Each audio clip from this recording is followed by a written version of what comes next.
love coffee. So do we. Yeah. So again, there was a thing I had seen. My wife and I had seen this thing. If you're familiar with Mike Rowe. Oh yeah. Okay, so he had done this speech. Yeah. About following opportunity, where not necessarily your passion. Are you talking about a video? Yeah. Okay. Yeah. So he's like, follow opportunity. I love those. Not necessarily your passion. Absolutely. Because then your opportunity could become your passion. Yeah. Yeah. So the next door millionaire. Yeah, exactly. So yeah, at the time we were like thinking, because my wife's an RN, and we're like thinking, well, what could we do where it's like pretty much everything like I do is a service business. Yeah. So with photography, when somebody hires me, right, they expect me to show up. Yeah. With construction, kind of, especially new house. Yeah. But if it's like other stuff, I can have employees go show up. Right. But with a product like coffee, you're going to grow the business as big as you want, right, and you're just selling a product. Right. So it's just that it's actually the business is the person, yeah, not the person. Right. Right. So that's what we had tried to come up with. And I had a friend who was telling me, coffee beans are the second largest traded commodity after oil. And I was like, really? So I look it up, and sure enough, that's the case. Right.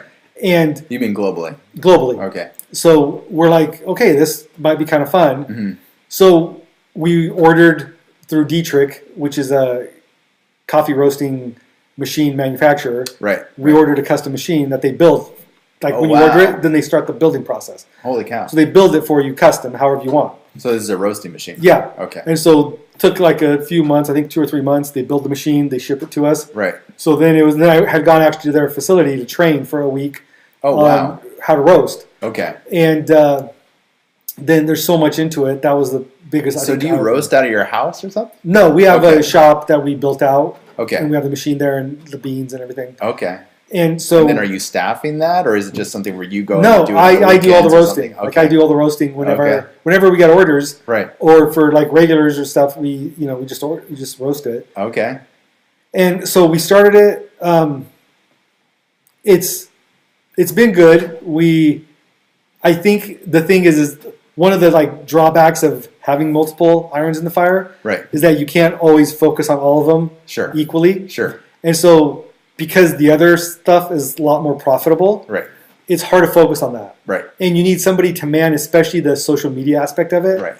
To get the name out there, and so we have people that know about it and get orders from them because they know about it. But just the getting the name out there, we don't put as much emphasis as we did the first year because we're dedicating a lot more time to this when just a little more time here would increase these even more. Right. So then it's kind of so then our son. Oh yeah, you got this mutually exclusive equation. Yeah. Where are you going to put your time? Yeah. So then our son, who he's in college for business, we talked to him about just taking over part of the business. I still do the roasting, but he can handle everything else.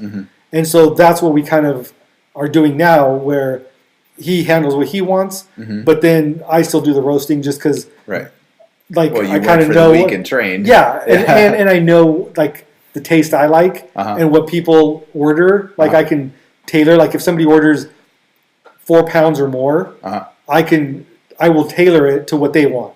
Oh, okay. So if that person says, I like this roast, but I want it really dark, then I will roast the whole batch just for them, however they want it. Or if somebody's like, I want it really light, or I want this way and that way, then that's what we'll do. Interesting. But I don't, or if they're like, I want a little more acidity in it to have a little more pop, I'll roast it that way. Or if they're like, I just want it super smooth, then I'll roast it that way. Okay, so you feel like do you feel like you have a good grip as far as knowing what actions you take to what flavor profile you're going to get? Yeah, and then because the machine we got also has a thermocouple package with it, it allows me to connect to my laptop, and it graphs the roast as it's roasting. So then if I like the roast when I taste it, you got the exact I got that, I can save it. And you can just replay. Well, I can't replay, but what it does like the onion skin thing, where it has it in the background. Okay. So then when I roast and again, while you're going, you can I just follow. adjust to follow that same line. Yeah, so you got kind of a ghost, and you just track with the ghost. Okay. So then at the end, it tastes the same. So if it's a bigger coffee shop or something that we provide for, then, and they like a certain bean with a certain flavor profile, then I save it under their thing, and then I just roast it the same every time. That's incredible because that really changes things up as far as knowing that when you're working with a company that it's not subjective. Like I would have no idea that it could be that objective on the roasting side of things. Because I guess it's just because the equipment looks older, right? Yeah. It's meant to look like traditional roasting equipment. It's dealing with heavy duty quantities. Oh yeah. I mean, even if you look at any brewery, sure. even the newest brewing equipment looks super old. It's just a massive funnel and some pipes and but even things. Like the roasting machines, like if you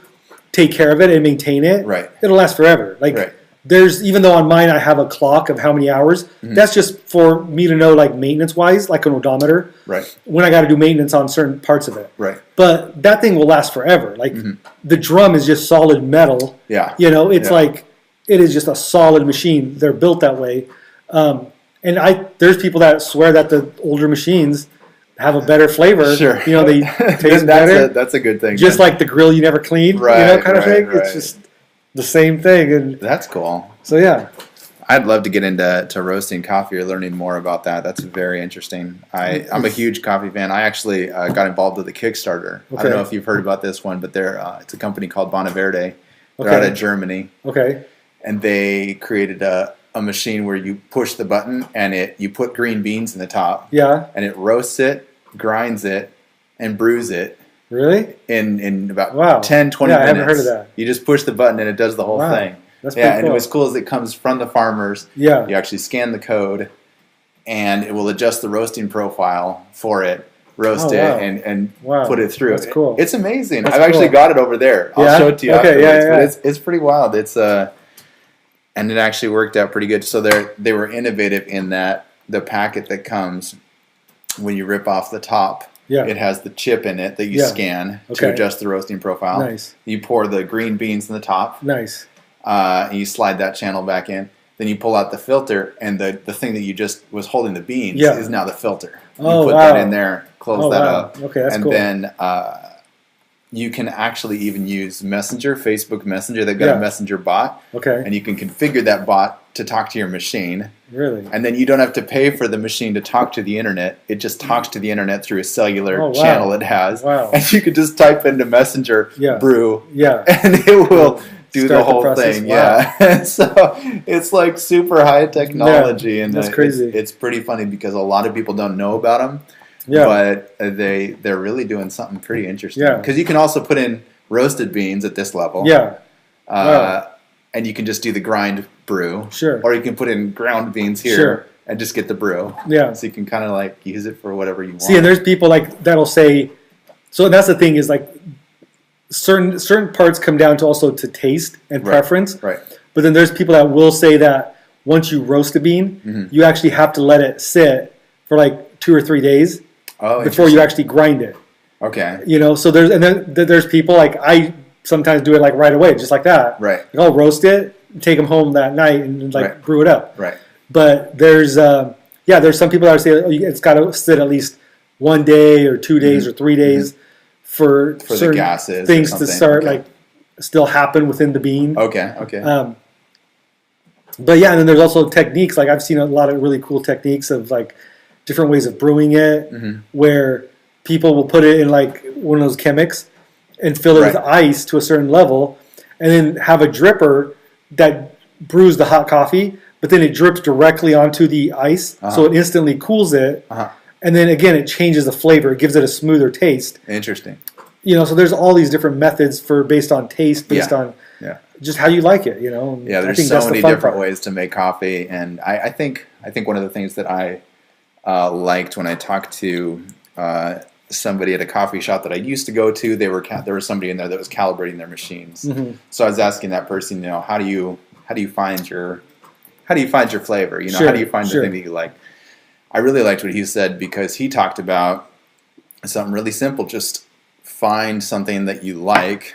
And kind of use that as your baseline. Sure. And then everything is about comparing to your baseline. And then once you find something better, you can say that's your new baseline. Totally. But I thought comparative, that was like the thing that was missing in my mind is the fact you can't just do one or another. You really have to have those two at the same time.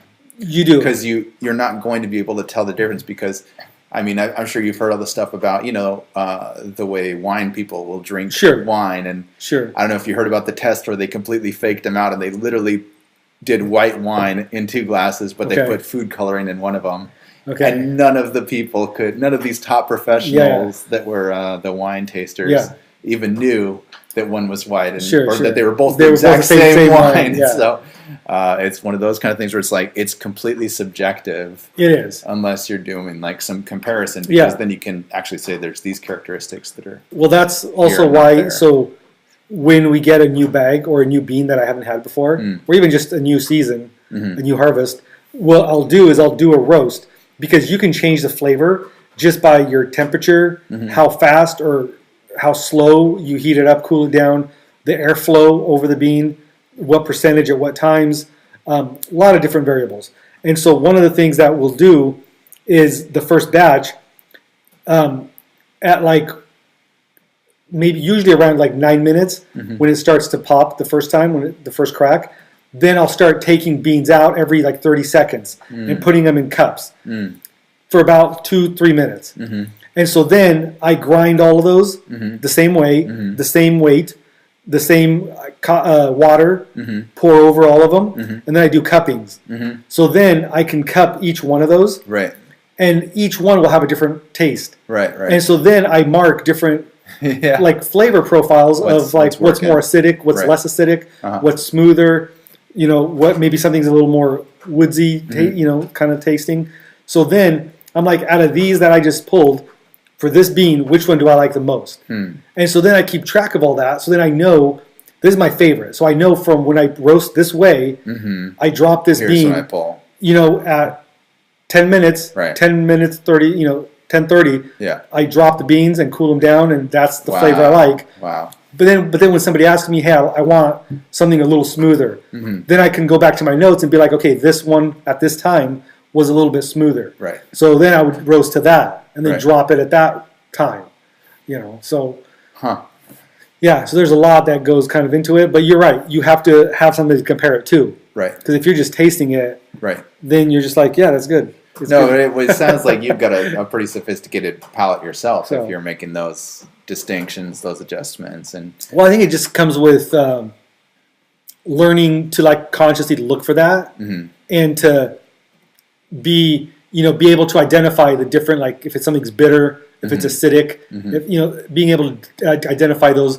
That's why you have to like slurp it a certain way, just like you do wine. Sure, so to you slurp aerate it a bit more. Yeah, and then you spit it out. Yeah. And then you get that aftertaste. So then you can also mark, bad aftertaste, good aftertaste. It doesn't linger very much, or it does. Right. And so there's all these different characteristics that and then what's the name of this company then? Which one? The coffee. Industrial Coffee Company. Industrial. Yeah. Okay. Is that a website? Oh, you got the shirt? There it is. Industrial Coffee Company. Oh, that's a cool logo. Yeah. I like that a lot. It's a coffee bean. Yeah. My graphic designer who did this logo did this one. Oh, perfect. So she did, like, I wanted something that sounded like just generic, like Acme, coffee. Right. So I went with Industrial Coffee Company. It's good. But I wanted it to be a little kind of like softer in a way. Yeah. It makes me feel a little bit like very natural. Yeah. Like, it reminds me of almost like a Hawaiian shirt in a way. Like I could see that. Yeah, exactly. Very tropical. Totally. Which is good because that's where coffee is usually growing. And that was one of the reasons, like when we had done our Mexico trip, we actually visited a coffee plantation. Oh, there you go. Yeah. So it was like, it was great. Like we loved it. Yeah. Just the whole thing. So, yeah. That's pretty wild. You got the T-shirt of one company, the hat of another company. Maybe the watches of the construction company. It's a different company. Each one's got its own thing. So I'm like, why am I going to promote some other brand like Nike or whatever? I'll just promote my own. Right. That's great. I can get it cheaper too. I can order them in bulk. Exactly.